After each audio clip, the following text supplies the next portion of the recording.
I never thought the day would come when I'd stand in my own front yard, rain soaking through my housecoat, staring at my life scattered across the grass like yesterday's garbage.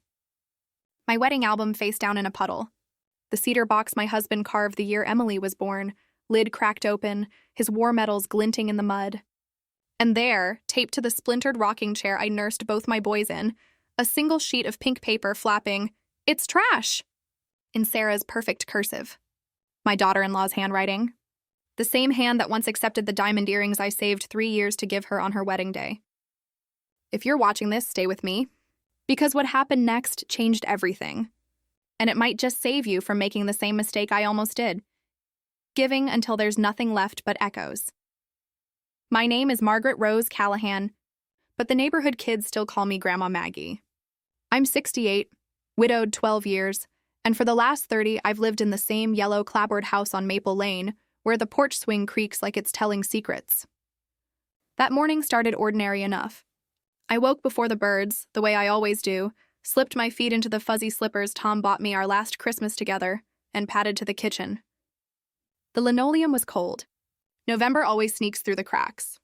I measured coffee, 1 scoop for me, 1 for memory, then started the oatmeal Sarah likes, steel cut with a pinch of cinnamon and the raisins she pretends she doesn't love. The house smelled like comfort, like every Sunday for the past 5 years since my son James moved his family into the mother-in-law suite I added on with my retirement money. I folded laundry while it simmered. Tiny socks with dinosaurs, James's work shirt still carrying the scent of the auto shop, Sarah's silk blouses that cost more than my first car. I pressed each crease with the iron the way my own mother taught me, steam hissing like quiet applause. Through the window, I watched the maple drop its last red leaves, the same tree James climbed when he was 7 and broke his wrist. I paid the hospital bill smiling, told him bones heal stronger in the broken places. I believed that then. By 9 o'clock, the oatmeal had congealed. No footsteps from the suite. I wiped my hands on the apron embroidered with daisies, Tom's nickname for me, and knocked softly. Breakfast, loves. Silence. I knocked again. The door flew open, and there stood Sarah in yoga pants and fury. "We're keto now, Margaret. How many times do I have to tell you?" Her voice sliced the air like a serrated knife. Behind her, James scrolled on his phone, not looking up. I apologized, old habit, and offered to make eggs. She rolled her eyes so hard I heard it. "Just leave the groceries on the step from now on." "We're busy. Busy," that word became a wall. I still paid the mortgage, the utilities. The Wi-Fi they streamed movies on until 3 a.m. I still drove little Emily to dance on Tuesdays. Picked up Tyler from soccer when James had a late job. I still slipped $20 bills into Sarah's purse when she sighed about manicures. But the wall grew higher, brick by invisible brick. Flashback to 1998. James is 10, fever burning 104. Tom's on the oil rig, 2 weeks from shore. I sit by the bed all night, cold cloth, whispered prayers, singing "You Are My Sunshine" off-key until my throat cracks. The doctor bill was $800. I sold my mother's silver tea set to cover it. James promised, "When I'm rich, Mom, I'll buy you 100 tea sets." I kissed his damp forehead and said all I wanted was his smile. Flashback to 2015, Sarah's bridal shower. I hosted in my dining room, string lights, lavender cupcakes, the good china. I gift her the pearl necklace Tom gave me on our 25th anniversary. She squeals, hugs me, posts photos captioned "Best mother-in-law ever." 6 months later, she asks if we can borrow $10,000 for a down payment on a bigger house. James says, "Just until the shop takes off, Mom." I refinance, interest eating my fixed income like termites. They buy the house 2 towns over, never invite me to see it. Back to that November morning. Sarah's voice floated from the suite, sharp as winter wind. "James, your mom's stuff is taking up the whole garage.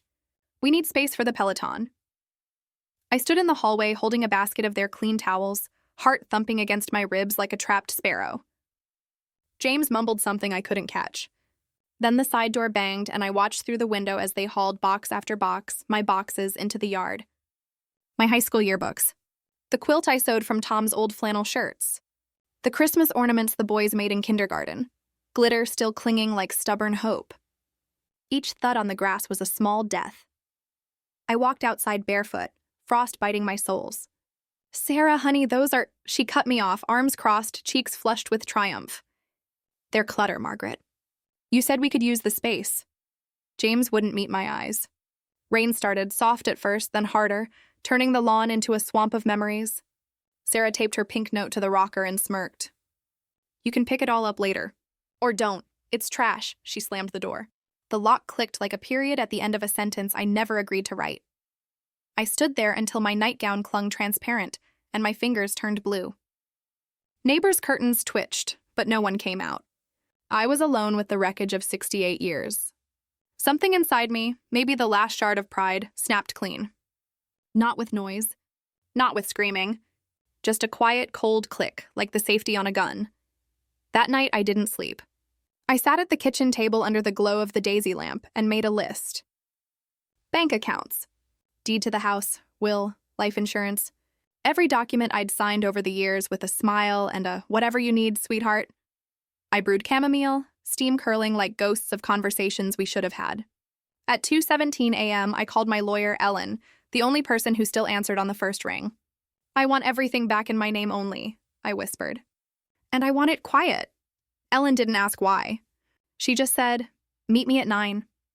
Dawn found me in the garage, salvaging what the rain hadn't ruined. The cedar box was swollen but intact. Inside, Tom's medals gleamed like they'd been waiting. I carried it to my bedroom, the one they'd stopped entering months ago, and locked the door. Then I changed the Wi-Fi password, unplugged their router, and taped a new note to their door. Utilities paused until further discussion. M. By noon, I'd met Ellen at her office smelling of lemon polish and justice. I signed papers that reversed the refinance, removed James as beneficiary, transferred the mother-in-law suite into a separate rental listing starting December 1st. Ellen slid a folder across the desk. You sure, Maggie? I touched the pearl necklace I'd worn every day since Sarah returned it, because pearls are outdated. I nodded. I'm sure. They came home at 6, takeout bags swinging, laughing about something on TikTok. The laughter died when the key didn't turn. James pounded. Mom? What the hell? I opened the door just wide enough for my face. Sarah tried to push past. I didn't budge. New rules, I said, voice steady as the grandfather clock behind me. This is my house. My name on the deed. My utilities. You want to stay, you pay rent. Market rate. Or you move by Friday. Sarah's mouth opened, closed, opened again. You can't. This is elder abuse. James looked sick. Mom, we're family. I smiled, the kind that doesn't reach the eyes. Family respects boundaries. You threw mine in the yard. I closed the door. Turned the deadbolt Tom installed the year we bought the place. Their shouting faded into the hum of the refrigerator. Friday came. A moving truck idled at the curb. I watched from the porch swing, wrapped in Tom's old cardigan, sipping coffee that tasted like freedom. Sarah stormed up the steps, mascara streaks like war paint. You're making a mistake. You'll be lonely. You need us. I set my mug down on the railing where the paint peels in the shape of a heart. I needed respect. You gave me trash. There's the difference. James loaded the last box, my old Christmas ornaments, ironically, and paused. I'm sorry, Mom. His voice cracked. I wanted to reach for him, the way I did when he was 10 with a fever. Instead, I said, sorry fixes windows, James. It doesn't rebuild homes. He got in the truck. They drove away without looking back. The house is quiet now. Too quiet some nights. But the silence has edges I can sharpen my thoughts against. I rented the suite to a young nurse named Rosa, who brings me tamales on Sundays and calls me Mrs. C with a smile that reaches her eyes. I planted daffodil bulbs along the walkway where my memories once drowned. Come spring, they'll bloom yellow as forgiveness I no longer owe anyone. Sometimes I sit on the porch at sunrise, cedar box on my lap, metals warm from the sun. The maple drops new leaves, red as apologies that never came. I think of the pearl necklace I donated to the church auction. Some girl will wear it and believe in promises. I think of the rocking chair I refinished, now holding court in the living room with a new cushion the color of ocean waves. And I think of Sarah's pink note, crumpled in the trash where it belongs. Listen close, dear one. Love is not a bottomless well. It's a garden. Tend it, fence it, prune the weeds before they choke the roses. I gave until my roots showed, then learned the hardest truth. The strongest trees stand alone when the storm comes. I am not lonely. I am whole. And the yard is clean.